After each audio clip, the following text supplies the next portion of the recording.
ફરીથી હું તમારા માટે એકવાર મસ્ત જાણકારી લઈને આવ્યો છું ગાઈઝ. આ વિડીયો થવાનો છે હોમ સપોર્ટ વર્કર વિશે.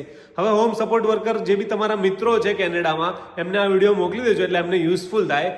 હું કેનેડામાં પોતે એક હોમ સપોર્ટ વર્કર છું. હવે હોમ સપોર્ટ વર્કર એટલે શું થાય તમને શોર્ટમાં સમજાવી દઉં.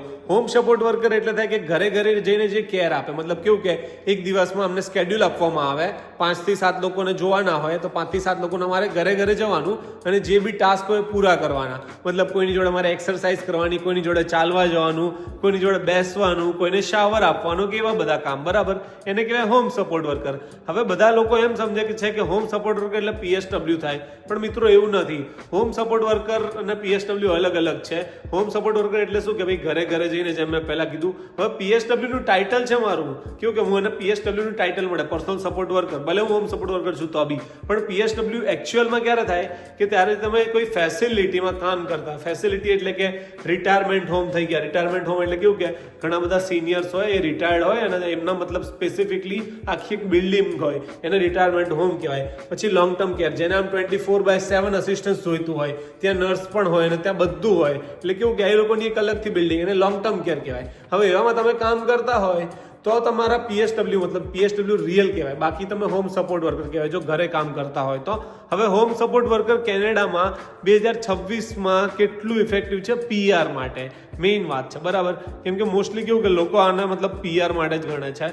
PR માટે હતું યુઝફુલ, નો ડાઉટ, બટ કેનેડાની ગવર્મેન્ટે કેવું કે જે હોમ સપોર્ટ વર્કર માટેના પ્રોપરલી મતલબ ડાયરેક્ટ પાથવે હતા PRના, પરમનન્ટ રેઝિડેન્સીના, એ પોઝ કરી દીધા છે. 2025માં પાયલોટ પ્રોગ્રામ ખુલ્યો હતો અને ઘણા બધા લોકોને PR મળ્યા હતા. મારા એક ફ્રેન્ડને એના થ્રુ PR મળેલા છે, અત્યારે PR છે. પણ કેવું કે એ પ્રોગ્રામ પોઝ કરી દીધો એટલે 2026 થી 30 સુધી એ પ્રોગ્રામ નથી ખુલવાનો. એટલે જે બી લોકો હોમ કેર તરીકે કામ કરે છે કે હોમ સપોર્ટ વર્કર તરીકે કામ કરે છે, એ લોકો થોડા પ્રોબ્લેમમાં છે. હવે એમની પાસે PR નો બીજો શું ઓપ્શન છે? મતલબ હું બી આવી ગયો એમાં, હું HSW છું અત્યારે, બરાબર, પણ મારા પાસે થોડો ઘણો ટાઈમ લેફ્ટ છે. એટલે PR નું બીજું ઓપ્શન છે કે એ લોકો PNP માં સપોર્ટ કરે. PNP એટલે શું થાય? PNP એટલે પ્રોવિન્શિયલ નોમિની પ્રોગ્રામ. હવે અલગ અલગ પ્રોવિન્સના અલગ અલગ નોમિની પ્રોગ્રામ હોય. હું ઓન્ટારિયોની વાત કરીશ કેમ કે હું ઓન્ટારિયોમાં રહું છું. બરાબર, ઓન્ટારિયોનો પ્રોગ્રામ છે કે ઓન્ટારિયો ઇમિગ્રેશન નોમિની પ્રોગ્રામ. હવે એ લોકો તમને એમાં હેલ્પ કરે. મતલબ હેલ્પ એટલે કેવું કે તમારા એમ્પ્લોયર એમાં પોર્ટલ બનાવવાનું હોય PNPમાં, અને પછી કેવું કે તમારો ઓફર લેટર અપલોડ કરવાનો હોય ને એટલું બધું. હવે એટલું તમારા માટે કરી દે તો તમારા માટે હેલ્પફુલ છે. બરાબર, સ્ટાર્ટિંગમાં મતલબ કેવું કે 9 મહિનાનો આપણે એક્સપિરિયન્સ જોઈએ એઝ અ HSW, અને એ ઇન ડિમાન્ડ સ્કિલમાં આવે એટલે મિનિમમ 9 મંથનો ફૂલ ટાઈમ એક્સપિરિયન્સ જોઈએ, અને એ હા પાડે તો ઠીક છે, તો PRમાં હેલ્પફુલ થાય. બાકી મતલબ હોમ સપોર્ટ વર્કરના થ્રુ PR લેવાનો બીજો કોઈ ઓપ્શન નથી.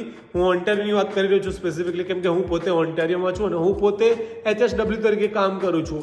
અને મોસ્ટલી કેવું છે કે આ લોકો PNPમાં હેલ્પ નથી કરતા. મતલબ જે બી તમારા એમ્પ્લોયર છે, જેની બી સાથે તમે HSW તરીકે કામ કરો છો, બરાબર, અને આપણે કમ્યુનિટીમાં કામ કરીએ છીએ, એટલે કેવું કે આપણે મતલબ ઘણું બધું અને ઘણું સારું કામ કરીએ છીએ, કેમ કે ઘરે ઘરે જવું અને બધાની કેર કરવું એ ઇઝી નથી. બધાના મૂડ અલગ અલગ હોય, પછી ઇમોશન્સ અલગ અલગ હોય, કોઈ પેઇનમાં હોય, આપણને બધું કહે, પણ કેવું કે એમાં આપણને આપણો એમ્પ્લોયર હેલ્પ ના કરે તો પછી કોઈ સેન્સ જ નથી બનતો ને એમ. તો જો ગાઈસ, તમારે તમારા એમ્પ્લોયરને પૂછવાનું કે ભાઈ ના હેલ્પ કરશો કે નહીં. તમારા 6 મહિના કે 4 મહિના કે પહેલાં બી તમે પૂછી શકો છો તમને એવું લાગે તો, હોમ સપોર્ટ વર્કરની જોબ જોઈન કરતા પહેલાં. કેમ કે જો ગાઈસ, તમારા પાસે ટાઈમ લિમિટેડ હશે તો પછી પતી ગયું. મારા પાસે થોડો ઘણો ટાઈમ છે એટલે કેવું કે હું થોડો સ્ટીક અરાઉન્ડ મતલબ આ જોબ સાથે લાગેલો છું. જો મારા પાસે ટાઈમ ના હોત તો મેં જોબ ક્યારની છોડી દીધી હોત. અને તમને હું આ વિડીયો એડવાઇસ આપવા માટે જ બનાવી રહ્યો છું કેમ કે મારો ખુદનો પર્સનલ એક્સપિરિયન્સ છે. મિત્રો, જો તમે કેનેડામાં એઝ અ HSW કામ કરો છો તો મેક શ્યોર કે તમારો એમ્પ્લોયર તમને PRમાં મતલબ OINPમાં હેલ્પ કરે. અને ના કરતા હોય તો પછી મતલબ તમને ખબર છે કે અત્યારે તમારી પાસે ટાઈમ ના હોય તો તમારે બીજી જોબ શોધવી જોઈએ જે તમને હેલ્પ કરે. એવી રીતે ગાઈસ, આ વિડીયો શેર કરી દેજો તમારા મિત્રો સાથે, અને આવા વધુ વિડીયોઝ જોવા માટે મારી ચેનલને સબસ્ક્રાઇબ કરજો. Thank you so much.